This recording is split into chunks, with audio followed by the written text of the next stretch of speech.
على أنه ونفعنا به وبعلومه في الدارين آمين إلى أن قال بقية السنن التي قبل الصلاة. Ya, baik. Baqiyatu sisa ya. Cuma jangan diartikan sisa di sini. Baqiyatu sunan bisa dijadikan adalah sunnah-sunnah yang lain allati qabla shalah yang dilakukan sebelum salat. Ba'dal adzan wal iqamati, setelah azan dan qomat. Sudah kita bahas panjang tentang azan dan iqamah. Jadi sunnah apa saja yang masih ada yang dilakukan sebelum sholat. Yang pertama itu tiga. Nomor 3 sih. Ini. Langsung Iya, tiga. nomor 3 langsung kami. 1 sama 2 nya kemana tuh gila? Al-masyu ila salati bisakinatin wa wagarin, berjalan menuju sholat dengan tenang, enggak tergesa-gesa, enggak terburu-buru. Itu enggak dianjurin tuh. Bahkan ulama mengatakan wa in tafuthu al-jamaah, meskipun tertinggal kepadanya jamaah, tetap disunnahkan bisakinah wa waqar, jalan dengan tenang.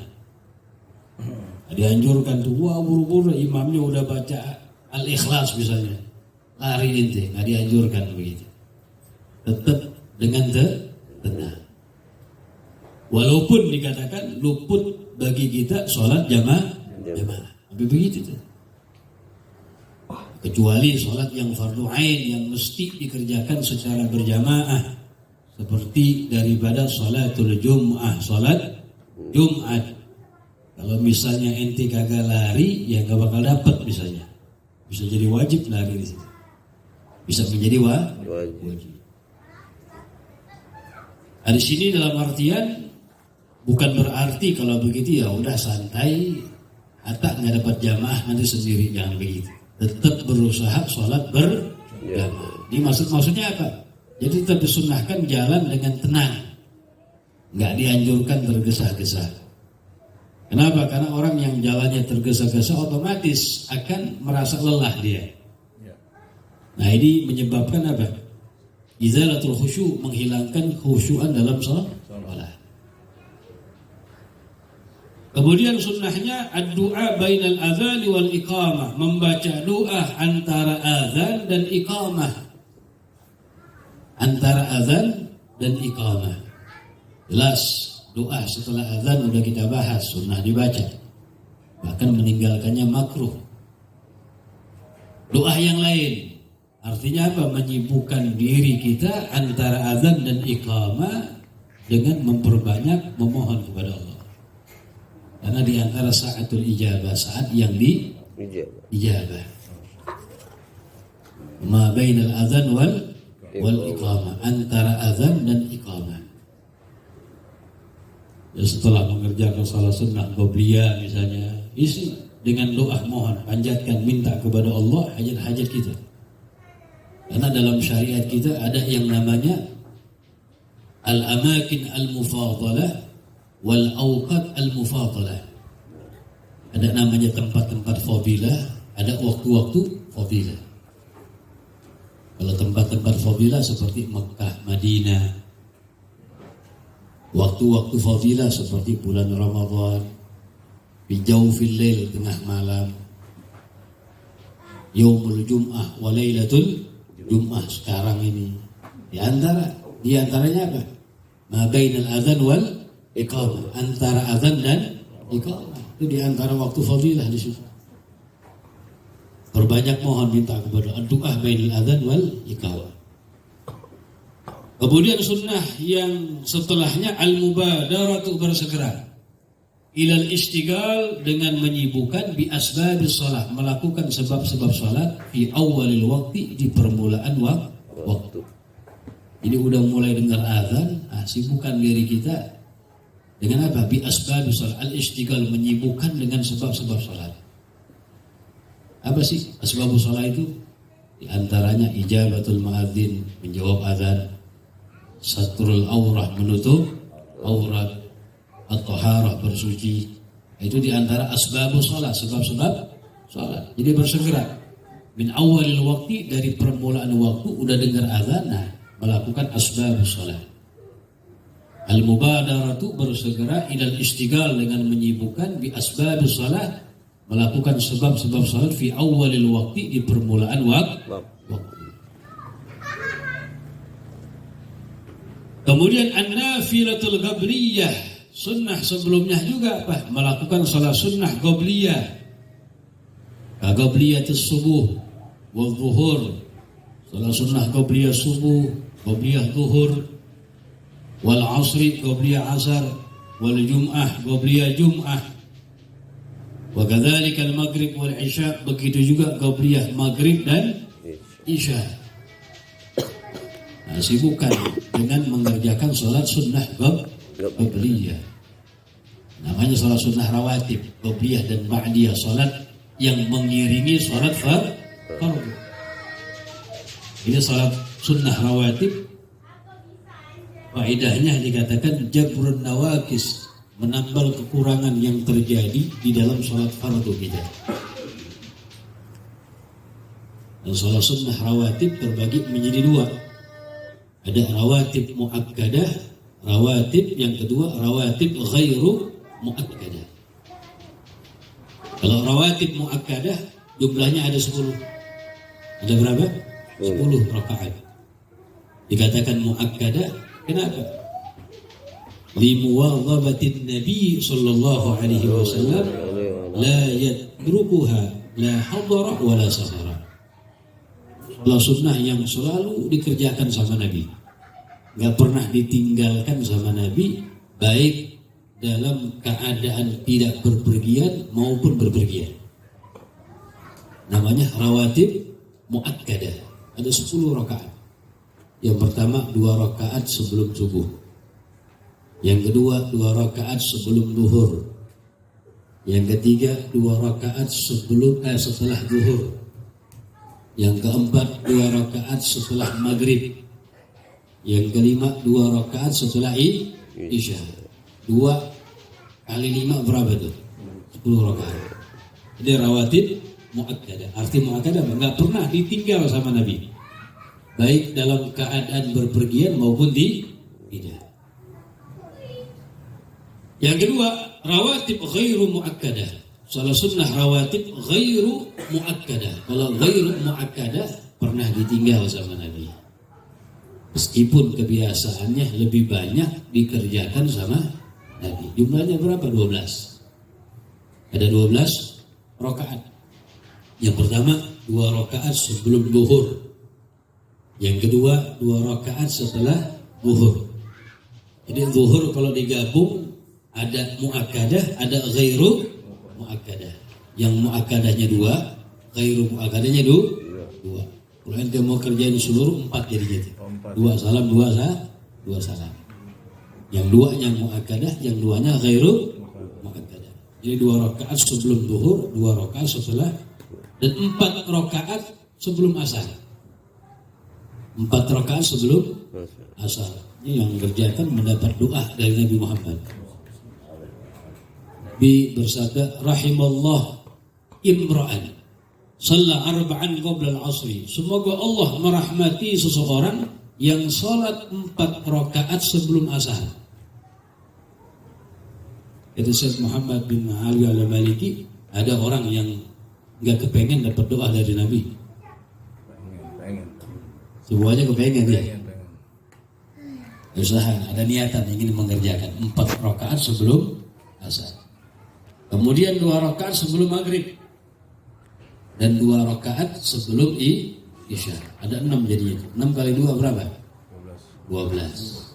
Nah, cuma kalau 2 rakaat sebelum maghrib, mereka khususnya ahli tarif, ya, penduduk tarif, ya, di masjid-masjid mereka ini nggak mengerjakan 2 rakaat sebelum maghrib setelah azan ya. Artinya apa? Mereka mengerjakannya setelah mengerjakan sholat maghribnya. Mengerjakannya setelah sholat maghribnya. Jadi kalau maghrib di sana, masuk maghrib, baca doa azan langsung qomat. Langsung qomat. Nanti setelah salam, baca doa segala macam, baru mengerjakan ba'diyah dan qobliyah maghrib. Memang boleh begitu? Nggak apa-apa. Kalau qobliyah boleh dikerjakan setelah mengerjakan sholat wajibnya. Itu hukumnya boleh. Karena masuknya waktu sholat sunnah qobliyah bidukhuli waktu sholat, dengan masuknya waktu sholat. Keluarnya bikhuruji waktu sholat, dengan keluarnya waktu sholat. Jadi kalau misalnya ente ngerjakan habis sholat maghrib, ya waktunya masih ada, dan itu adaan bukan qadhaan. Namanya apa? Tetap ada, adaan bukan qadhaan. Jadi boleh kalau mengerjakan ba'diyah dikerjakan setelah sholat wajibnya. Misalnya ente masuk ke masjid, imam sudah mengerjakan sholat zuhur, ente kan belum mengerjakan qobliyah tuh ya. Ada yang mu'akkadah di situ. Ya udah, setelah sholat zuhur salam ente kerjain dah. Qobliyah zuhur, salam, setelah itu ba'diyah zuhur. Dan itu masih adaan. Sebagaimana Ibn Ruslan dalam kitab Shufatus Zubat mengatakan, wajaza ta'khiru muqaddamin ada walam yajuz lima yuakhiru tidak. Wajaza ta'khiru muqaddamin ada. Boleh mengakhirkan yang yang sholat qobliyah dikerjakan setelah mengerjakan sholat fardu ada, dan itu adaan. Walam yajuz lima yuakhiru tidak. Sebaliknya nggak boleh. Kalau ba'diyah nggak boleh dikerjakan sebelum mengerjakan sholat fardunya. Karena masuk waktu sholat sunnah ba'diyah ba'da fi'lil fariḍah, setelah mengerjakan sholat wajibnya. Wajibnya dulu baru yang ba'diyah masuk. Kalau ente mengerjakan sebelum sholat wajibnya belum masuk waktunya. Ente sholat zuhur jam 11 boleh kan? Ya nggak sah, belum masuk waktu. Kenapa ahli tarim dalam masalah maghrib mereka nggak mengerjakan qobliyah sebelumnya? Karena mereka yura'i, memperhatikan daripada al-madhhab al-jadid, madhab jadid daripada Imam Syafi'i radhiyallahu ta'ala anhu, yang beliau Imam Syafi'i berpendapat waktu maghrib itu qasir, pendek. Jadi waktu maghrib itu sekedar masuknya dengan tenggelam matahari, kemudian mengerjakan asbabus shalah, mengerjakan sholat 3 rakaat ditambah 2 rakaat sholat sunnah, selesai maghrib. Itu madhabul jadid, madhab al-jadid yang baru. Artinya apa? Setelah Imam Syafi'i pindah hijrah ke Mesir.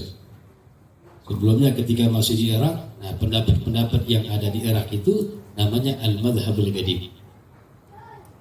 Beliau pindah ke Mesir, banyak ijtihadnya berubah. Ada pembaharuan banyak, dikenal dengan al-madhabul jadid. Di antara pendapat beliau, al-madhabul jadid, waktu maghrib pendek, sebentar. Tenggelam matahari, sekedar orang melakukan asbabus shalah, jawab adzan, tohara, satrul aurah, tutup aurat, sholat 3 rakaat maghrib, 2 rakaat sholat zuhur, selesai. Paling 15 menit. Paling 15 menit. Bentar kan? Nah, makanya ahli trib yura'i, biar benar-benar maghrib percis dilakukan pada waktunya. Tapi yang dipilih jumhurul ulama ya waktunya kayak sekarang, al-madhabul jadid, sampai ghurub asy-syafaqil ahmar, tenggelamnya merah ya kayak sekarang nih, maghrib isya hampir sejam berarti. Nahiyatul dalil, dari segi dalil, Al-Imam Nawawi, Rawani dan Ibn Rif'ah dan lain sebagainya memilih al-madhabul al-jadid yang sekarang ini. Jumhur kebanyakan memilih demikian. Jadi panjang. Jadi berusaha mengerjakan an-nafilatul qabliyah, salat sunnah qabliyah. Kemudian an-nafilatu bainal adzan, Salat sunnah bainal adzanain, antara dua adzan. Maksudnya apa itu adzanain? Bainal adzani wal iqamah, antara adzan dan qomat. Jadi antara adzan dan qomat adzanain. Kalimat adzan mengalahkan maghrib dan isya. Waktu apa? Bainal isya'ain, antara maghrib dan isya. Isya mengalahkan kepada maghrib. Al-adzanin biasanya yang lebih afdal mengalahkan. Karena dari segi min nahiyah, dari segi afdaliyah, salat isya derajatnya lebih tinggi. Min nahiyah, dari segi tingkatan. Zat salat isya lebih tinggi daripada maghrib. Bahkan dari segi jamaahnya juga begitu. Kalau min nahiyah di zat salat, dari segi zat salat yang paling afdal salat apa? Salat asar. Bagaimana ahli tafsir dalam ayat Al-Quran,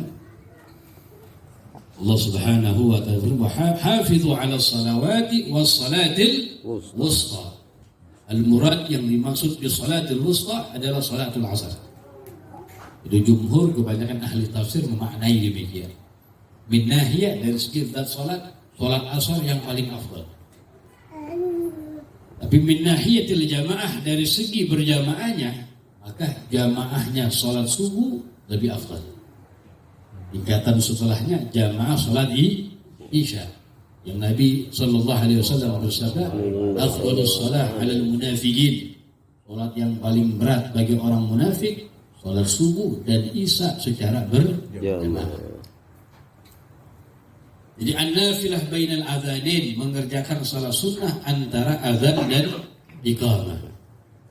Dalam ta'likannya dikatakan wa tusamma, dan itu dinamakan dengan sunnatul adzan. Salat sunnah adzan. Kama dzakarahu ba'dhum, sebagaimana menyebutkan itu sebagian ulama.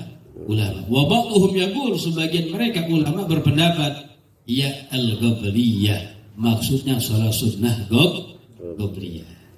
Tapi ada pendapat namanya sunnatul adzan. Salat sunnatul adzan, salat sunnah yang dikerjakan setelah adzan. Ada sebagian ulama pendapat itu. Tapi ada juga yang memaknai yang maksudnya itu salat sunnah qabliyah. Tapi kalau ente ingin melakukan, menggabungkan, misalnya di samping mengerjakan qabliyah masih ada waktu, salat sunnatul adzan dah, apa-apa. Ada pendapat. Wallahu a'lam bissawab. Tapi dah